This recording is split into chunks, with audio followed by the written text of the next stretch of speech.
UP का पवित्र संगम नगरी प्रयागराज से दिल दहला देने वाली तस्वीर सामने आई है। प्रयागराज संगम नगरी में गंगा किनारे लगभग हजारों मृत व्यक्ति के शव को दफनाया गया।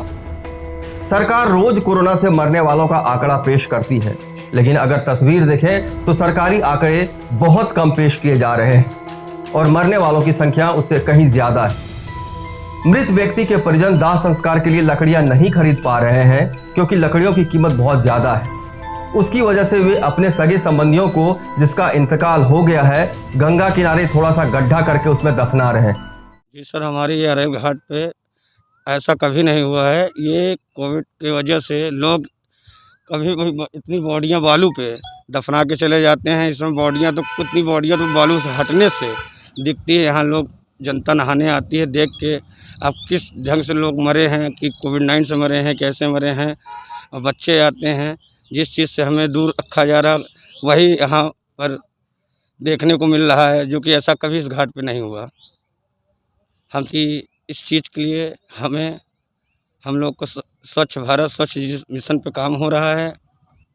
उस हिसाब से सरकार से आग्रह करते हैं कि वो इस पे रोक लगाएं, इसकी व्यवस्था करें। कम 400-500 की लपेट में स्वयं दिख रही हैं।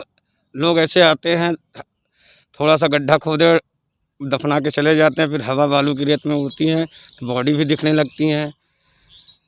नाम बताइए। हमारा नाम दीना यादव, समाज सेवक। तस्वीर में आप साफ देख सकते हैं कि कितना हृदय विदारक तस्वीर है। जब उन शवों के ऊपर से रेत उड़ा तो सारे दफनाए गए शव साफ दिखने लगे। ऐसे में अगर उन शवों को जानवरों ने खाना शुरू कर दिया या लाश सड़ने लगी तो कोरोना के साथ ही दूसरी महामारी शुरू हो जाएगी। इससे पहले नहीं किया जाता था। आज 2-3 महीनों से ये देखा जा रहा है कि यहाँ पर लोग बालू में दफन करके चले जाते हैं।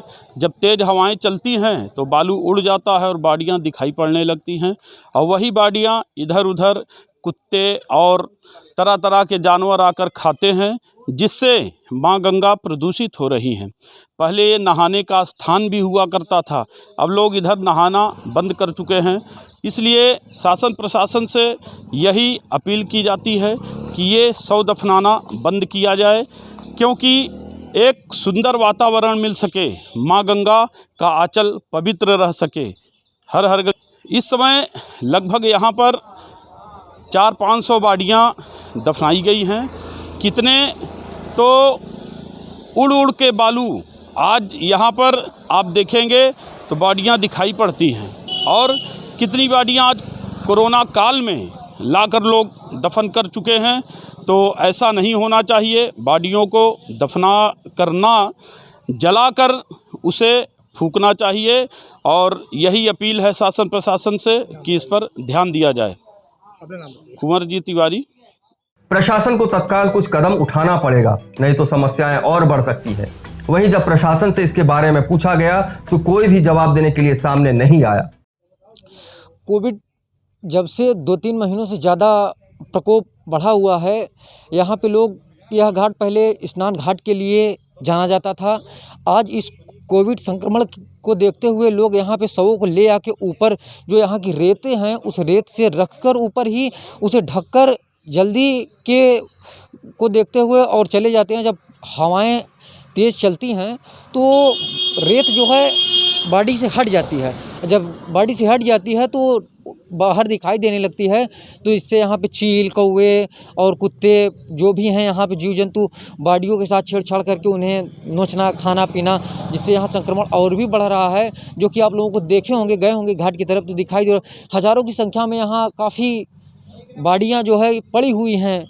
और इस पर शासन को कम से कम शासन प्रशासन को ध्यान देना चाहिए कि एक जेसीबी की व्यवस्था कराए, या तो फिर उस हिसाब से व्यवस्था करे कि बाड़ियों को उचित गड्ढा बनाएं और उस गड्ढे में दफन किया जाए, जिससे यहाँ स्नान घाट जो था वो स्नान घाट हो। लोग ये जो एक डर का माहौल पैदा हुआ है कोविड को लेके, लोगों के अंदर यह डर ख़त्म हो, और ये बाड़ियों के साथ जो खिलवाड़ हो रहा है ये खिलवाड़ भी नहीं हो पाएगा। जैसे कि कुत्ते, पशु पंछी बाड़ियों के साथ खिलवाड़ कर रहे हैं। और यहाँ पे भाई गंगा स्वच्छता अभियान हम लोग। नाम बताइए।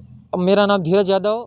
स्थिति बहुत ही भयावह है। आप सब कोरोना नियमों का पालन करें और सुरक्षित रहें। इस चैनल को देखने के लिए लाइक करें, सब्सक्राइब करें और बेल आइकन दबाना ना भूलें।